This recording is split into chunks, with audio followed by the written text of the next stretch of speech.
bahwa koalisi Partai Gerindra dan PKB lah koalisi yang paling mesra, paling solid, paling menyejukkan dibandingkan dengan peluang koalisi-koalisi lainnya. Bang ini menang ini bang, ini barang ini menang ini. Barang jadi. Jadi ini.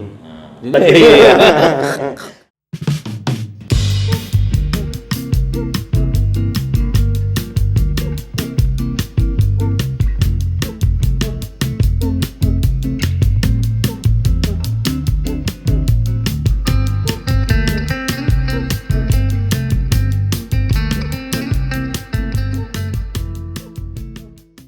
Assalamualaikum warahmatullahi wabarakatuh. Pemirsa, kita sekarang berada di San Nova Cafe di Jalan Permai untuk diskusi podcast. Kebetulan sudah hadir narasumber kita pada hari ini. Saya kenalkan dulu, ini bukan berdasarkan kursi ya, kebetulan sebelah kiri. Nah, kalau berdasarkan kursi tetap juga sebelah kiri. Pak Sugiat Santoso SEMAP, MSP Studi Pembangunan, Magister Studi Pembangunan, Magister Pembangunan. Beliau ini sekarang alhamdulillah terpilih menjadi Sekretaris Gerindra Sumut. Ya. Dan di sebelah kanan saya ada Pak Jera Salim Ritonga SE. siap Bang Ges. Dia adalah bendahara PKB Sumatera Utara.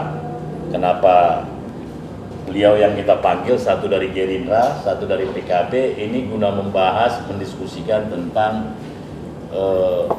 telah berdirinya sekretariat bersama yang dideklarasikan oleh Ketua Umum Gerindra, Bapak Prabowo Subianto, dan juga Ketua Umum PKB, Bapak Gus Muhaimin Iskandar. Deklarasi ini menyentak konstelasi politik, banyak tanggapan dan berbagai komentar, dan banyak juga antusiasme di tingkat akar rumput menghadapi atau menyikapi deklarasi antara PKB dan Gerindra. Tetapi pertanyaan di publik, deklarasi kok belum muncul calon presiden dan wakil presiden. Untuk lebih jauh kita akan mendiskusikan dengan beliau. Pertama saya akan coba ke Bung Sugiat Santoso. Beliau ini juga aktivis. Awak sebenarnya nanya jadi segan-segan ini ya kan? Takut awak nanya sama apa? Sama aktivis ya? Sama aktivis. Antara abang senior aktivis. Oke, begini Bung Sugiat. Ya. Kemarin itu deklarasi ya? Deklarasi itu akhir 2022 ya Bang ya, Agustus ya. Kemarin apa Sekber, apa peresmian sekretariat bersama. Pertanyaannya itu latar belakang dibentuknya Sekber ini apa sebenarnya? Ya, ketika deklarasi sekitar bulan Agustus tahun 2022 kan secara prinsip kan sudah terbangunlah kesepakatan koalisi bahwa Gerindra, PKB itu kemarin hadir Ketua Umum PKB Caimin dan juga Pak Prabowo sudah tanda tangan dalam sebuah kertas koalisi bahwa Gerindra dan PKB bersepakat untuk seiring sejalan pada Pilpres 2024. Nah, itu kan masih kesepakatan prinsip, tapi kan kesepakatan prinsip itu kan pengejawantahannya kan di hal yang teknis.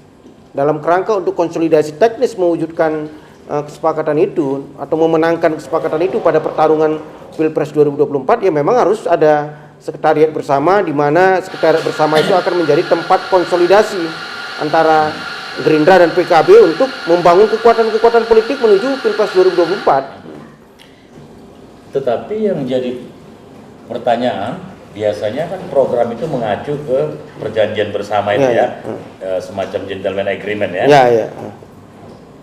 Kenapa belum, kalau Prabowo sudah disepakati nggak oleh kedua belah pihak sebagai presiden? Kalau di deklarasi itu kesepakatan yang sudah clear itu adalah penentuan capres dan cawapres itu menjadi otoritas Bapak Prabowo Subianto sebagai Ketua Umum DPP sekaligus Ketua Dewan Pembina Partai Gerindra dan Muhaimin Iskandar sebagai Ketua Umum PKB. Artinya belum ada kesepakatan bahwasanya capresnya ini, wakil presidennya ini. Pak Prabowo dan Cak Imin beberapa kali sudah bertemulah dalam mendiskusikan persoalan ini atau mematangkan persoalan ini. Saya pikir hanya bagian dari strategi saja, ini belum di-declare karena memang politik itu kan dinamis. Ada beberapa faktor yang juga harus menjadi pertimbangan, misalnya Pak Prabowo maupun Cak Imin ketika memutuskan siapa presiden dan siapa wakil presiden. Misalnya kan kemarin kan ada di media nasional misalnya bahwa Pak Prabowo dan Cak Imin sepakat bahwa siapapun nanti yang akan menjadi calon presiden dan calon wakil presiden yang diusung oleh Partai Gerindra dan PKB juga harus didiskusikan, berkonsultasi dengan Pak Jokowi sebagai Presiden Republik Indonesia, yang dimana sekarang ini PKB dan Gerindra bagian dari partai koalisi pemerintahan. Atau juga melihat dinamika yang berkembang menjelang pengusulan atau pendaftaran calon presiden nanti di ujung-ujung 2023 itu kan masih sangat dinamis. Oke, ini kita ke PKB ya. Tadi udah panjang lebar ini.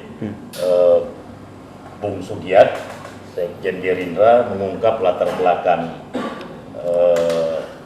Sekber, dan masyarakat publik nanti mendengar belum mengkerucut ini.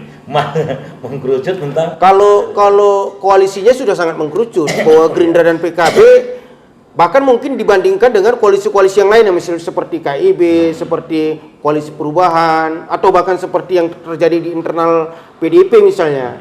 Koalisi Gerindra PKB jauh lebih mesra misalnya. Lebih mesra dengan misalnya koalisi KIB yang sampai sekarang masih jalan masing-masing lah kan. Atau bahkan dengan koalisi perubahan yang Nasdemnya kemana, PKS-nya kemana, Demokratnya kemana. Atau bahkan di internal PDIP sendiri yang satu-satunya partai yang lolos untuk mencalonkan sendiri itu juga belum konfirm untuk persoalan capres dan cawapres, masih ada gejolak di internalnya. Kalau PKB dengan Gerindra kan misalnya Pak Prabowo dengan Cak Imin misalnya di beberapa kali pertemuan gestur tubuhnya, komunikasinya itu jauh lebih mesra, lebih solid ketimbang yang lainnya. Gimana Bung Jera, lebih mesra? Pertanyaannya ini di tingkat PKB sendiri, apakah yakin ya, kalau seandainya dalam koalisi ke depan ini PKB misalnya tidak terpilih menjadi wakil presiden misalnya, apakah tetap koalisi ini akan tetap langgeng atau gimana? Saya kira gini Bung Kasper, kita nggak bisa berandai-andai deh. Kalau berandai-andai nanti hasilnya dan dia juga. Jadi begini, saya kira kan ini masalah timing waktu saja. Saat ini kan kita tahu bersama Pak Prabowo adalah menterinya Pak Jokowi, ketum kami Gus Muhaimin adalah wakil DPR MPR RI. Mungkin ini kan kalau saat ini begitu cepat kita umumkan, ya tentunya kan nanti masyarakat melihat kita bahwasannya kita ini kayaknya ambisius lah. Jadi ini harus kita lihat kanan kiri juga ini. Bung Kasper, karena biasanya kalau lebih cepat itu lebih cepat dibulinya juga datang kan gitu kan. Ini harus kita paham bagian dari strategi ya. Tapi kalau bahasa tubuh kan ngerti ya kita semua ini Bung Kasper. Apalagi kan pertemuan hari ini juga dengan Bung Sugiat, ini kan idenya Bang Kasper ini. Karena Bang Kasper udah tahu juga ini apa maksudnya. Dalam konteks memperkuat lah. Jadi kalau saya mengatakan bahwasanya tahapan-tahapan itu sudah kita lakukan. Mulai dari deklarasi, kemudian sekretariat bersama, itu kan sudah satu kemajuan. Yang lain belum ada sekretariat bersama. Makanya saya katakan ini ke Bang Kasper, kita juga akan melakukan ini nanti ke daerah-daerah. Jadi nanti saya mendapatkan informasi ada timing waktu, kejutan istilahnya. Jadi partai lain juga bisa buat kejutan, kita juga bisa buat kejutan. Itu di bulan Ramadan katanya. Apakah deklarasi itu masukan usulan dari rekomendasi ulama-ulama agar deklarasi capres, ini kan deklarasi sekber udah, deklarasi capres cawapres siapapun itu nanti kalau bisa di sebelum Ramadan sudah mengambil berkahnya. Kalau dari situ pesan yang tertangkap kalau kita baca di media ya, dari berbagai di akar rumput masyarakat khususnya warga NU sebenarnya sudah melihat sinyalnya kan? Udah kita tangkap tuh. Ya walaupun begini ya, walaupun namanya juga politik, pasti ada gangguan-gangguan, itulah yang disebut dengan politik tadi, dinamis ya kan. Tapi saya melihat bahwa ya lagi-lagi memang Caimin sebagai ketua umum PKB itu memang seperti pertemuan kita kemarin itu, simbol politik NU itu ada di Caimin, walaupun mungkin banyak sekali gangguan-gangguan kepada beliau kan. Kan di internal organisasi NU secara formal kan ada problem komunikasi misalnya, tapi kan tidak bisa dipungkiri bahwa PKB sebagai partai yang selama ini membawa simbol NU politik itu tidak bisa dipungkiri oleh siapapun, dan Caimin kan sudah sangat mengakar untuk itu kan. Begitu juga dengan misalnya Gerindra, Pak Prabowo kan, yang dianggap mungkin simbol nasionalis lah kan. Walaupun mungkin ketika pasca Pilpres 2019 kemarin kan Pak Prabowo dengan alasan yang sangat luhur misalnya dalam kerangka mempertahankan persatuan dan kesatuan, ya beliau mengambil posisi bergabung dengan pemerintahan Pak Jokowi, juga menimbulkan problem komunikasi bagi sebagian pendukungnya kemarin di Pilpres 2019. Tapi itu kan sudah lambat laun akan clear dengan sendirinya kan? Oke, apakah tadi Bung Sugiyat mengatakan Caimin ini adalah, atau Caimin dan PKB ini adalah simbol NU, representatif NU? Apakah itu menjadi latar belakang Gerindra untuk mengambil? Ya kalau dari ketika deklarasi bulan Agustus tahun 2022, dari bahasa yang disampaikan oleh Pak Prabowo bahwa kalau kan ada rekam jejak digitalnya, Pak Prabowo sangat happy sekali bisa berkoalisi dengan PKB dan Caimin, sangat happy. Bahkan kalau bisa sebelum-sebelumnya udah berkoalisi dengan Gerindra kan. Tapi pada menuju Pilpres 2024 terjadi sebuah kesepakatan koalisi dengan PKB itu, Pak Prabowo secara personal itu sangat gembira dan sangat bahagia sekali. Kalau dari PKB, langkah-langkah koalisi yang akan dibangun atau program kerjanya, rencana-rencana kerja yang akan dibangun di sektor, sudah ada arahan dari DPP atau sudah ada komunikasi dengan Gerindra sebelum ini? Ya, kita gini Bang Kasper. Tentunya ini kan kalau sudah ada sekretariat bersama, yaitu secara sinyal dari DPP tentunya akan disalurkan ke daerah. Pasti nanti kita juga di daerah akan membuat sekretaris bersama. Iya. Tapi ini kan masing-masing ketua DPW-nya nanti mungkin ada arahan dari DPP. Kita akan konsolidasi terkait ini. Namun perlu saya katakan dengan Bang Kasper nih. Jadi partai-partai lain akan merasakan bagaimana teduh dan nikmatnya dan kemenangan kalau gabung dengan PKB. Itu dia. Dan itu sekarang Gerindra merasakan itu. Nah, itu dia. Ya, jadi gini Bang Kasper, ada semacam suara lah dari ini internal lah kawan-kawan dari Gerindra. Kayaknya kalau gabung PKB kita bisa menang nih. Nah, kira-kira gitu. Karena selama beberapa periode kita nggak pernah gabung nih sama Gerindra. Iya. Baru kali ini kan, Bang. Saya rasa ini nanti ada juk di bawah itu. Iya, itu dia. Bintang 9. Koalisi dengan bintang hampa. Bintang hampa. Namanya pun udah Kebangkitan Indonesia Raya. Tapi memang Bang, kalau di daerah ya wajar misalnya belum secara masif secara formal terjadi komunikasi antar kedua partai ini, karena memang kita juga masing-masing partai menyiapkan konsolidasi kita secara internal menuju Pileg 2024. Ya kemarin mungkin PKB baru mungkin secara SK DPW PKB Sumut juga baru turun. Gerindra juga kemarin baru keluar juga revitalisasi kepengurusan Gerindra Sumut. Terus kita lagi sibuk menata internal kita DPC, PAC, Ranting. Belum lagi kita sekarang lagi disibukkan kemarin verifikasi administrasi KPU. Terus ini menyusun daftar caleg.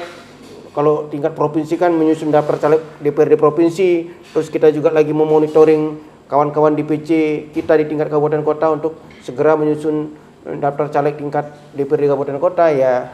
Tapi secara formal kita juga ya dengan teman-teman ke PKB tetap berkomunikasi di tingkat Sumut untuk menyiapkan agenda-agenda teknis. Ketika nanti sudah gong perang itu dibunyikan, kita secara teknis sudah siap. Kalau udah ada komando ya. Ya, apalagi kan kuncinya masing-masing kunci dari pertarungan politik kan ketika masing-masing partai itu juga mengkonsolidasikan secara internal struktur partainya kan.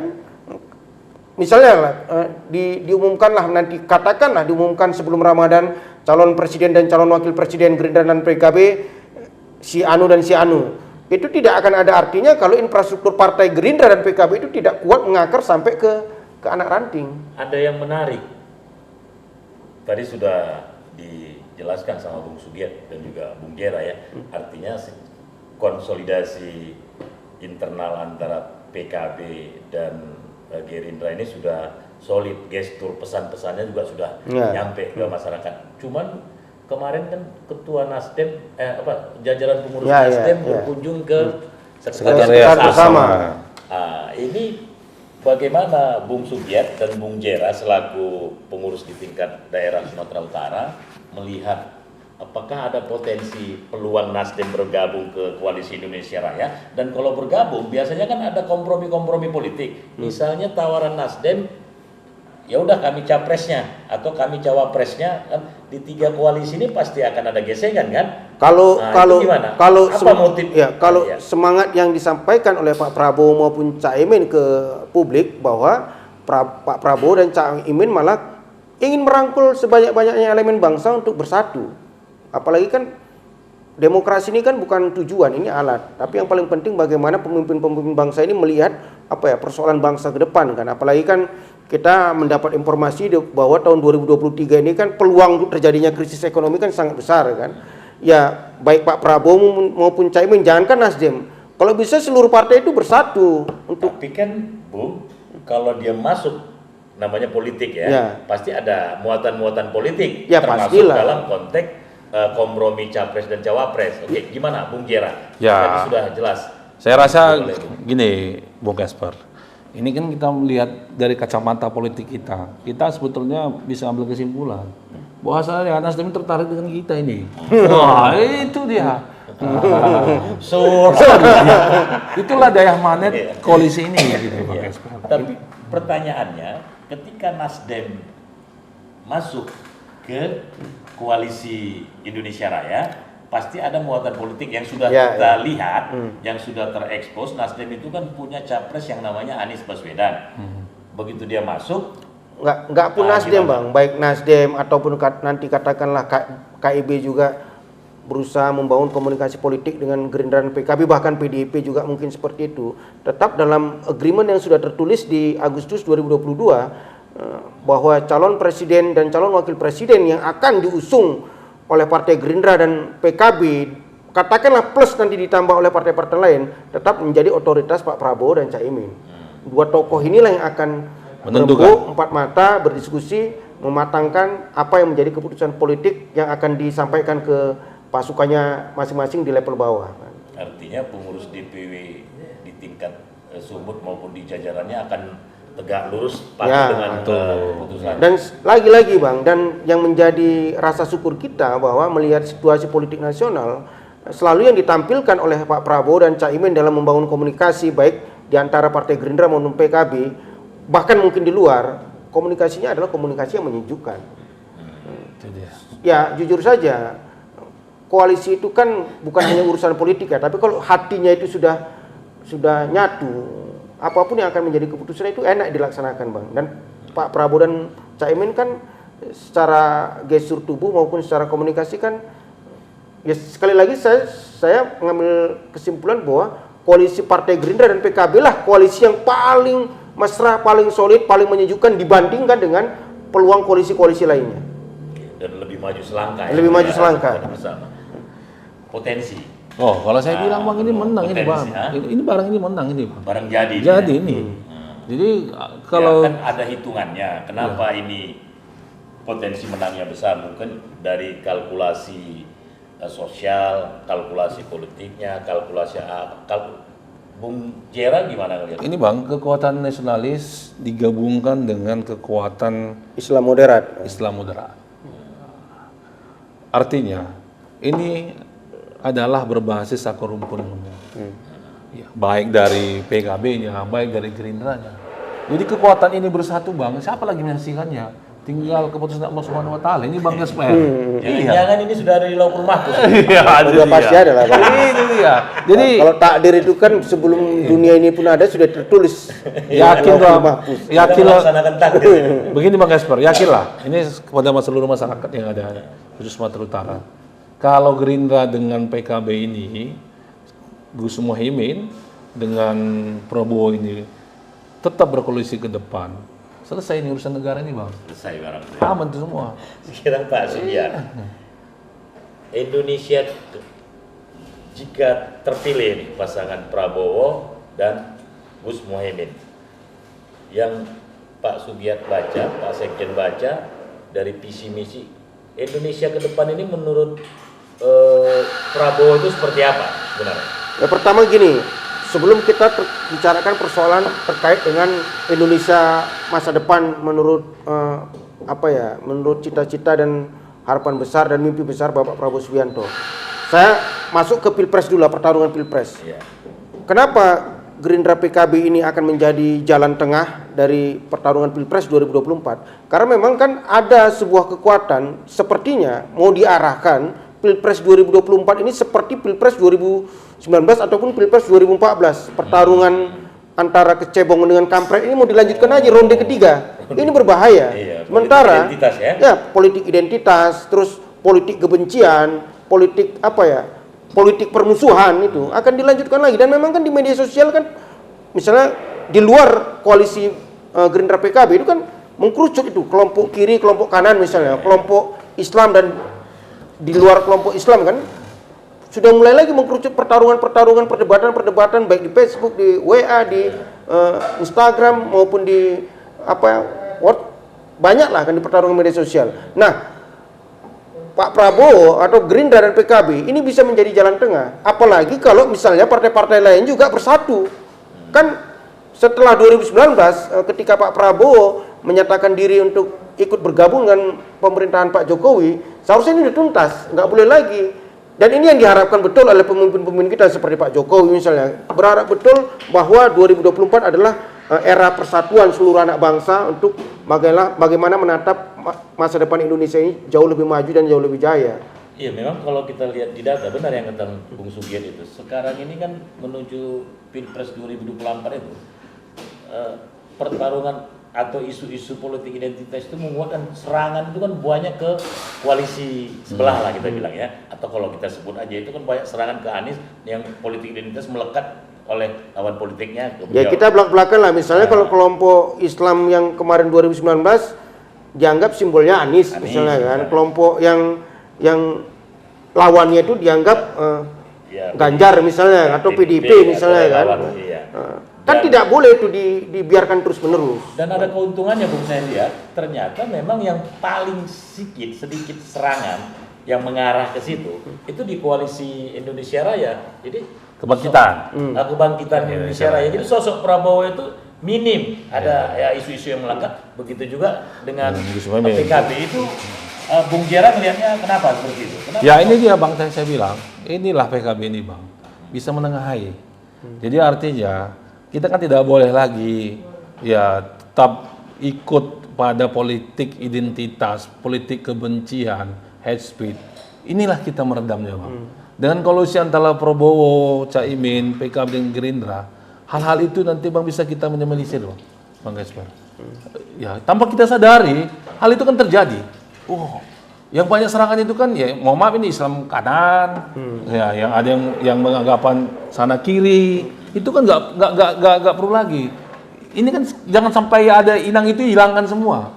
Artinya koalisi ini jika terwujud bisa memimpin kalau itu ada amanah, stabilitas politik itu tercipta begitu Bung ya. Dan ya diharapkan bukan hanya sebelum Pilpres kalau bisa memang koalisi ini bisa menambah dengan partai-partai lain dan membentuk sebuah koalisi persatuan. Oke.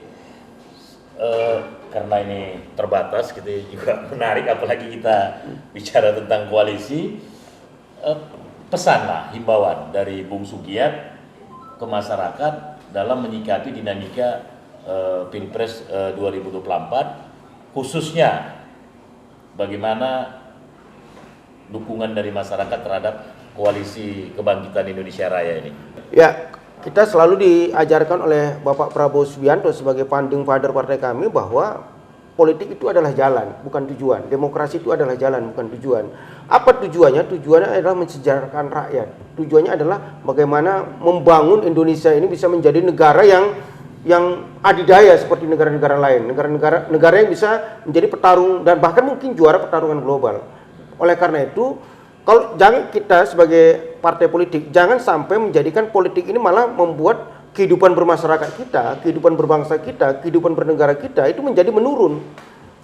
Apa indikasinya? Misalnya kalau kehidupan berbangsa bernegara akibat dari proses politik itu menurun kalau selalu kita biarkan politik penuh kebencian, politik penuh fitnah, penuh hoak, politik penuh pertentangan. Oleh karena itu, sekali lagi di atas segala pertarungan kekuasaan yang selalu diajarkan oleh Pak Prabowo Subianto, tetap persatuan kesatuan itu adalah yang utama. Oleh karena itu, saya sebagai Sekretaris Partai Gerindra Sumut pada kesempatan yang berbahagia ini juga menghimbau kepada publik jangan jadikan pemilu legislatif bahkan pemilu presiden 2024 itu kembali membuat masyarakat kita terbelah, terpolarisasi begitu tajam, bukan hanya antar sahabat, bahkan dalam satu rumah pun bisa bermusuh-musuhan. Jangan, itu yang konyol. Padahal politik ini adalah jalan. Mari kita jadikan politik ini bahkan kalau bisa mempersatukan seluruh elemen bangsa untuk berpikir tentang bagaimana nasib bangsa, bahkan mungkin untuk mengambil langkah-langkah konkret bagaimana kita semua terlibat dalam menyelamatkan masa depan bangsa. Ya tentu saja dengan pilihan-pilihan politik yang cerdas, yang politik-politik rasional, yang tidak berlandaskan kebencian identitas, tidak berlandaskan fitnah dan hoak, tapi berlandaskan semata-mata demi kemajuan bangsa. Nah, kami menawarkan koalisi Partai Gerindra dan PKB mulai dari tingkat pusat, insya Allah nanti sampai tingkat provinsi, kabupaten kota, bahkan mungkin sampai ke akar rumput untuk mengajak seluruh elemen masyarakat untuk bersatu. Saya pikir apakah koalisi ini nanti juga berlanjut ke pilkada tingkat 1 dan tingkat 2? Ya pastilah Bang, kan pilkada itu kan 10 bulan itu pasca pemilu legislatif dan pilpres, pasti suasana kemesraan dan kehangatannya itu masih terasa betul kan. Kalau kita sudah membangun koalisi di pilpres 2024, ya pasti kehangatan dan kemesraan yang terasa di pilpres 2024 itu akan berlanjut di pilkada serentak di 2024 juga itu kan sekitar bulan November ya. Iya. Oke, mantap. Bung Jera, Ya. gimana? Jadi gini, Bang Esper, kita masuk dalam lingkungan atau dalam konstelasi politik yang sebenarnya. Ini yang ditunjukkan antara Gerindra dengan PKB. Kita kepingin kalau kita berdebat dalam hal memimpin negara ini bukan lagi pada pola-pola memecah belah, Bang. Tapi kalau kita berdebat bagaimana gagasan, pikiran, kita curahkan. Kita fokus ke sana saja. Apalagi kan mereka berdua ini adalah petinggi-petinggi partai, ketua partai. Secara politik idealnya seperti itu, Bang. Nah, kenapa? Karena kita tidak lepas yang namanya sistem kita, sistem kepartaian. Yang menuangkan gagasan masing-masing dari ketua partai itu, untuk partai itu, ya mereka. Oleh karena itu kita ingin menyampaikan kepada masyarakat, sesungguhnya koalisi ini adalah koalisi yang sangat ideal. Koalisi yang menampilkan politik sesungguhnya. Politik yang benar-benar mencerminkan tidak lagi memecah belah, tidak lagi berdasarkan kebencian, tetapi politik yang mengadu gagasan bagaimana kepentingan negara ini bisa dapat kita capai bersama. Jadi kalau ada tingkatan, Bang, tingkatan keyakinan, Nainul yakin, ilmu yakin, yakinlah. Ini haikul yakin. Nah, haikul yakin, jadi barang ini rakyat sejahtera, aman dan sentosa. Artinya itu yang menjadi daya jual ke masyarakat untuk memilih koalisi Gerindra PKB, siapapun nanti yang menjadi capres dan cawapres. Dan kita berharap mudah-mudahan kemesraan seperti yang kata Bung Sugiat tadi setelah pilpres di pilkada koalisi ini tetap solid untuk menetapkan jabatan gubernur dan wakil gubernur, begitu juga di tingkat 2. Dan kita berharap kalau di sana ada capres Prabowo dan Caimin, di sini ada gubernurnya dan wakil gubernurnya. Ini lagi mudah-mudahan terwujud. Terlepas siapa yang jadi gubernur atau wakil gubernur, kita serahkan koalisi terhadap koalisi yang ada di Sumatera Utara. Amin, amin, amin. Cocok rasa Bung Sugiat? Amin, amin. Pemirsa, demikian bincang-bincang kami dan diskusi dengan Bung Sugiat Santoso, Sekjen Gerindra Sekretaris ya. Sekretaris. Orang Medan ini kalau semua dipanggil sekjen, tingkat ranting pun panggil sekjen. Karena biasanya Pak Sekjen. Ada juga panggil semua ketua. Padahal itu ketua unit. Nah, kalau sekjen DPP aja marah nanti sekjen ku bang. Sekali lagi terima kasih Bung Sugiat dan juga Bung Jera Salim Ritonga, bendahara DPW. kalau pakai bendahara umum ya. Enggak, bukan bendung. Bendung pusat ya. Bendung pusat. Bendahara DPW. Mudah-mudahan diskusi kita ini dapat mencerahkan dan juga menjadi perhatian dari argumen dari kedua narasumber dan menjadi catatan. Dan kita doakan mudah-mudahan Pilpres, Pileg dan Pilkada aman dan tentram. Akhirul kalam, wallahul muwaffiq ila aqwamit thoriq. Assalamualaikum warahmatullahi wabarakatuh.